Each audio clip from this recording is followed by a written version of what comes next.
midlife, because this is also an issue that a lot of women struggle with. I have a lot of friends that actually suddenly just won't have it, can't have it. What, and- have sex, you mean? Yeah, it's just menopause brings on so many issues that actually for them it's game over.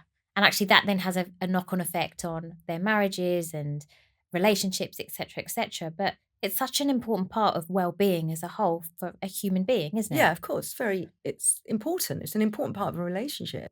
For me, the way I see things, whether it's emotions, a sort of biological, I see it as a temporary thing. This is going to pass. Mm-hmm. We all have our ups and downs. And I think when you're talking about menopause, it's completely natural what these women are going through, and it doesn't have to be permanent.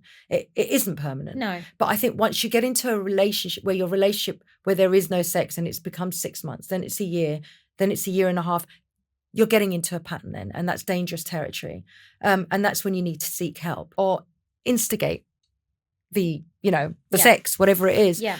So I think everyone is different. The relationships are different. But if it's just purely menopausal, you have to say to yourself that it's temporary. Yeah. It's temporary. Yeah. It doesn't mean it's when you sort of sit in that space and think, I'm going to be like this forever. Yeah. It's done.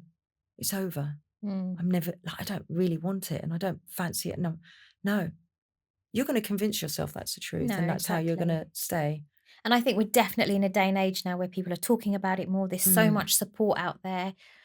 And so I guess if there is anyone listening that's really struggling in that area, know that there is so much help out there to change the outcome. Like, this doesn't have to be your narrative for the rest of your life. There's nothing wrong with taking a step back and really kind of rediscovering yourself, because it's you're living in a different body almost after menopause. Yeah. So just kind of rediscovering who you are and what you like and what you're comfortable with. Yeah.